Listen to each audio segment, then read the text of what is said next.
Hi, this is Scott Murray. Welcome to the Daily Economic Market Shout for Wednesday, June 28th, 2023. It's great being with you here tonight and want to talk about trade.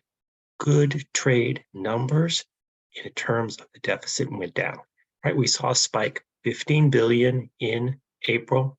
We lost roughly half of it. So yeah, trade is not going to be as much of a driver as it was last year, and really was looking like it was going to turn into quite a drag and maybe less of a drag. What am I talking about? Yeah, I'm talking about second quarter GDP. We are starting to get numbers in. We get most of the May numbers already. We've seen maybe an uptick in the consumer, maybe a little bit of momentum in the investment area, but we had seen exports net exports, I should say, coming down. Excuse me. So what does that mean, and what is it saying about the economy and the world economy? We saw both imports and exports down.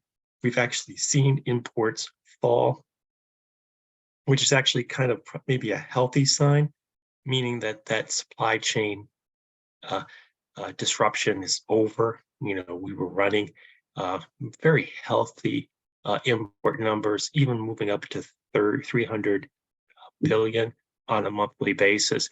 And that's sort of come back down into the 250 area. And that's actually probably in line with sort of the run steady rate.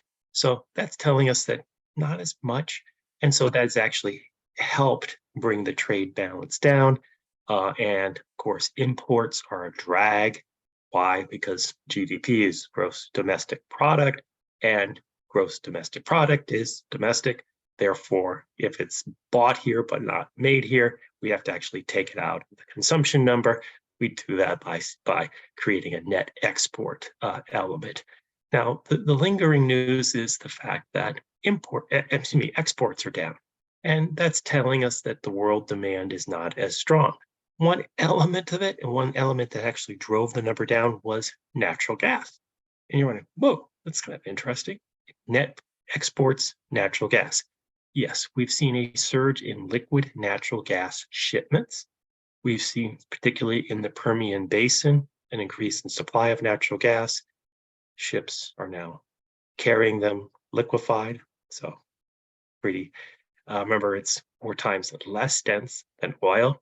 So you've got to have a lot of volume to move the same amount in terms of BTU equivalents, but they're getting it done in these gigantic, I could say, type vessels that are moving out there.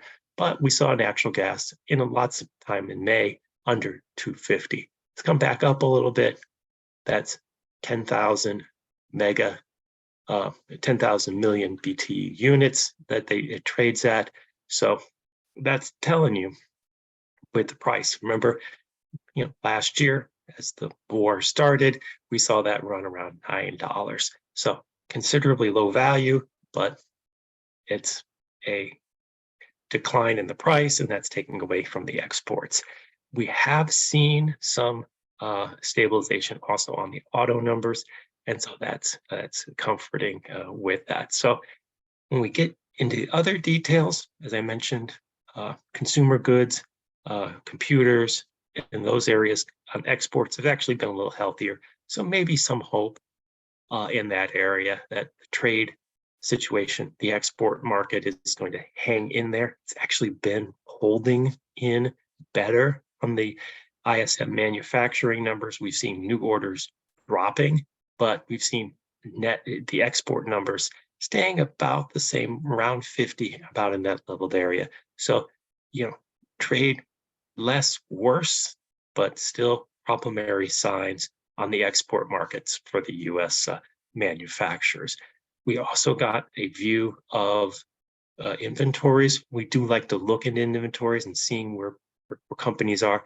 Retail inventories are down significantly.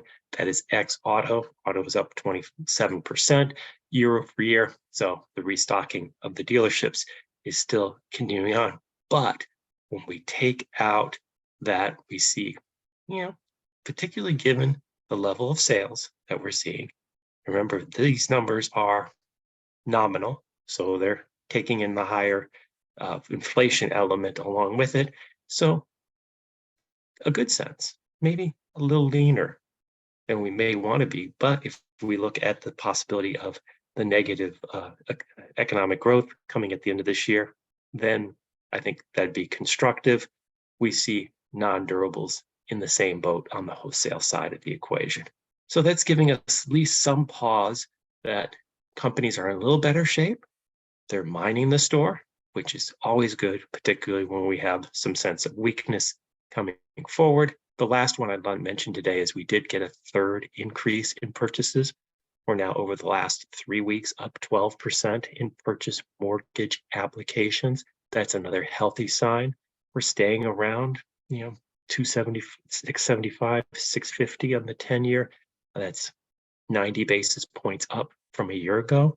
And so clearly down 20% in activity is not too unexpected, but the latest move does seem that homeowners, prospective ones, are still willing to go out and to make purchases given the shortness of supplies, given the need for housing, clearly the willingness to bid up and to take on the prices right now, given the environment does show some confidence. I think it does show again that the consumer is really not in that bad a shape. They're somewhat confident. They're getting a little more confidence off the market, and they still think jobs are plentiful, which then we circle back that 2Q GDP will probably come in a little higher than Q1, and showing that the momentum of the economy has still not sufficiently been stopped, which is what I think you're now continually hearing out of Fed officials. Whether they will take this further, it's hard to tell. It's more of a political body than actually an economic body, I would suggest, which means that, they may, particularly with the New Hampshire primary coming and lots of talks about politics in 2024,